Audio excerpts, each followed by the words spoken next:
Okay, we're gonna go over some European stuff since everybody seemed to like it so much. I mean, I intended to do this anyways, and this is fairly interesting to look at, much more interesting than the final day of NA was. What are we looking at? Well, in particular, we're gonna look at how the games went in the last day of EUL and how they determined who would be going to the major. So have it in dark mode, so the colors are a little bit off, but I think you get the idea. This green color means they're locked into the major. This brownish color, which was originally yellow before it got flipped or whatever, could qualify for the major. And so we have coming into the day, and then after game 1, 2, 3, 4, 5, and then this pinkish or red color or whatever, it means that they cannot attend the major at this point.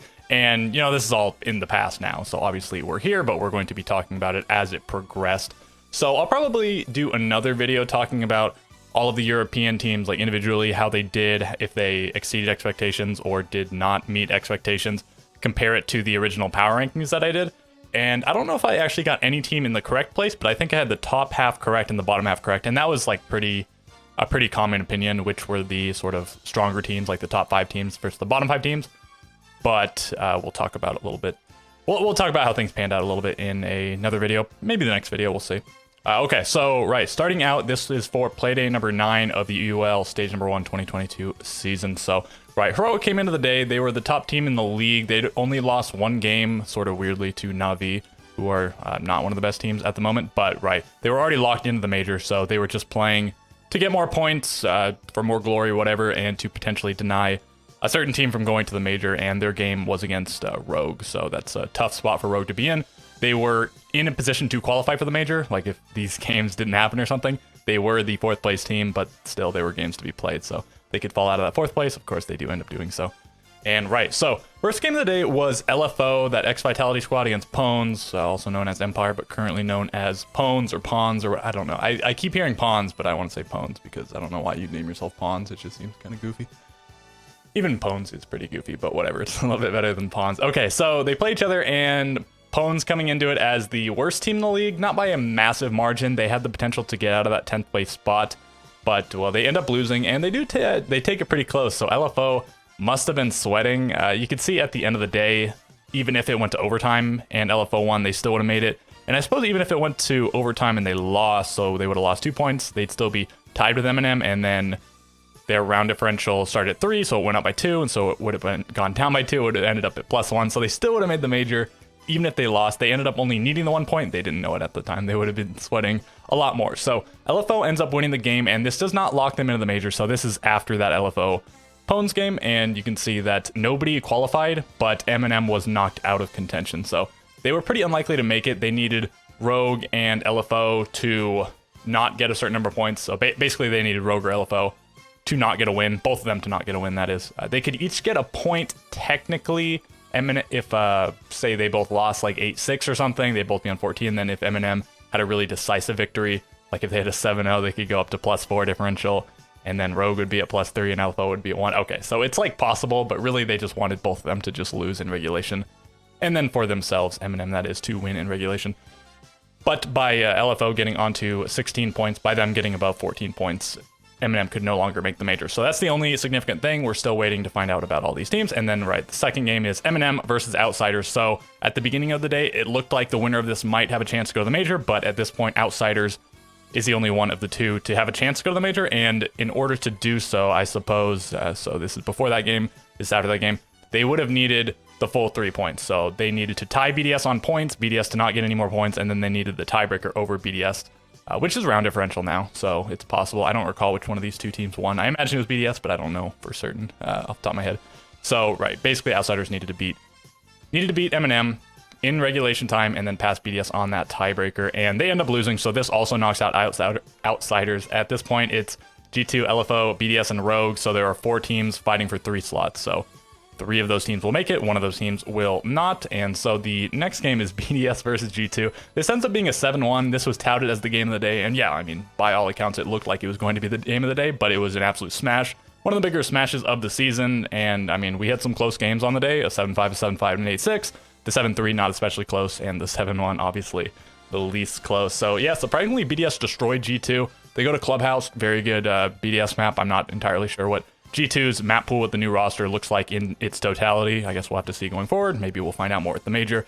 For now, I mean, I'm imagining they're fairly good at Clubhouse if they were competent enough to take a BDS to it, but I guess it turned out to be a mistake. Maybe they would have lost on another map, but I have to imagine they would have got a few more rounds on another map. Didn't G2 just get the very first, I think they got the first round, right? Off of a Doki, like 3K or something, and then BDS got 7-0, so slapping for G2, and this must have made them, they must have been extremely nervous going forward, and so they just needed Rogue to not snatch their spot. So right, this game, so we went from here to here. This game confirms both BDS and LFO. So BDS confirmed for second place at this point and thus going to the major. And LFO, since they're now above G2, they can't be passed by both G2 and Rogue because right, G2 just played their game. So now Rogue could potentially get above LFO, but that would still leave LFO at fourth place, good enough to make the major. So right, at this point, it's just G2 or Rogue.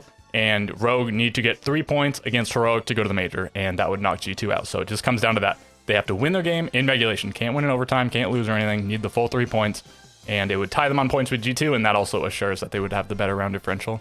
They would go up by at least 2 if they won in regulation, and still maintains their higher round differential than G2. But that's not what ends up happening. I mean, it was a daunting task by all accounts, right? You got to come in and you got to beat the team that is on top of the league, and I'm not sure off the top of my head, were they the most dominant team in their league? Did WS7M, did they drop a game? I don't recall. They were extremely dominant in their league.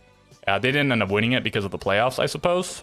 But in NA, Astralis got 22 points, I think. A regulation loss, missed out on 3 points for them. And then I think they had 2 overtime wins, meaning they missed out on 2 more points. So Heroic ends on 24. Astralis ended up on 22. And then, so Heroic might have been the most dominant team in their own league. Don't take that for gospel. If you know otherwise, let me know, and maybe I'll have it on the screen right now if that's not actually the case. So, right, they had to beat Heroic, and Heroic, not a ton to play for. Again, they're locked into the major. They're locked into that first place even. You want more points. It makes you more likely to avoid relegation. Extremely unlikely for them to get relegated after how well they did this stage. But you also want more points to make it more likely that you'll make it to the EUL finals at the end of the year. They're also pretty likely to do it, but it's still possible for them to have poor stages 2 and 3 and then them not to go. So you want all the points, and then of course you just want to win every game. You know, you're here to win. And eventually, Heroic just sort of runs away with it.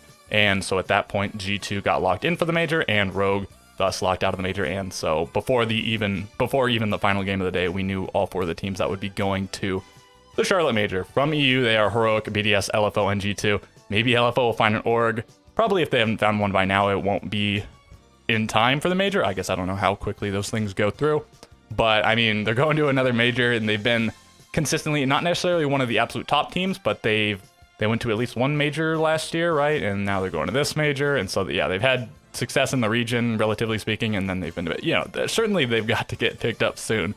It's going to be increasingly brutal on them, I suppose, to continue going without a salary, and this will give them some sort of payout. I don't know if orgs like take a cut or if it's different by org or whatever, but I suppose if they'll get the money for this stage, and then they'll get some amount of money probably for the major.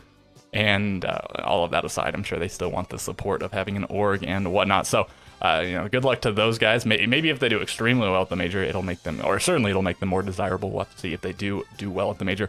And I guess let's talk about that last game of the day. We had Navi versus Secret, and these guys were just playing for 8th place. I guess they were in 8th and 9th place, and that's literally all it was. The winner of this would get 8th place. The loser of this would get 9th place.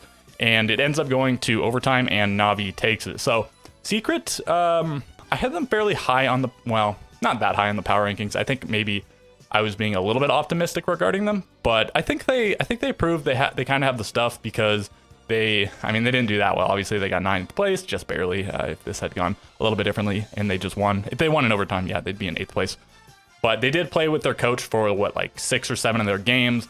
And they also took several of the top teams to max regulation, right? I think they had 3 5-7 losses or something like that. So I think they've definitely proved that they have potential, and that if they can get a solid 5th, obviously to replace their former player, but now to replace Titan, who had a terrible season statistically. But I mean, he probably didn't expect that he would have had to come in. So if they can find a good player to round out their squad, I think they do have potential maybe to crack into the top 4. But I mean, let's be optimistic too. Or not be so optimistic, I suppose. I think they have a good potential to become a middle table team and then maybe slowly work their way up. But if they do get a pretty good acquisition, maybe they will surprise people and break into that top 4. And I mean, I think that covers everything there is to talk about, right? We talked about the progression, and then, I mean, if you sort of miss anything, this is the point at which each team was eliminated or made it in. So after the first game, Eminem was out. After the second game, Outsiders was out. That's also Virtus Pro, if you're not aware. BDS made it in, and LFO made it in after the third game, and then after the fourth game, G2 made it in, and that knocked Rogue out. And then once again, like game 5, they weren't actually playing for anything, but at least it was it was a close game to end out the stage. Not the best game ever, not the worst game ever, but at least it did give us some overtime excitement. And right, so I suppose that's going to do it for this video. Again, I'll probably have that other one coming out in, I don't know, the next few days or whatever. And I have some other stuff I want to talk about, but I suppose that's maybe at the top of my list. We'll, again, be talking about all of these teams and their progress through the stage and, expectations from the beginning of the stage versus now, and then I suppose also expectations for the 4 teams that will be attending the major, and then maybe for going into stage 2 as well. So, I mean, if you're interested in that sort of thing, stay tuned, drop a sub. If you enjoyed this video, drop a like, and I mean, if you have anything to say, leave me a comment. Okay, so with all of that being said, I will catch you guys in the next video.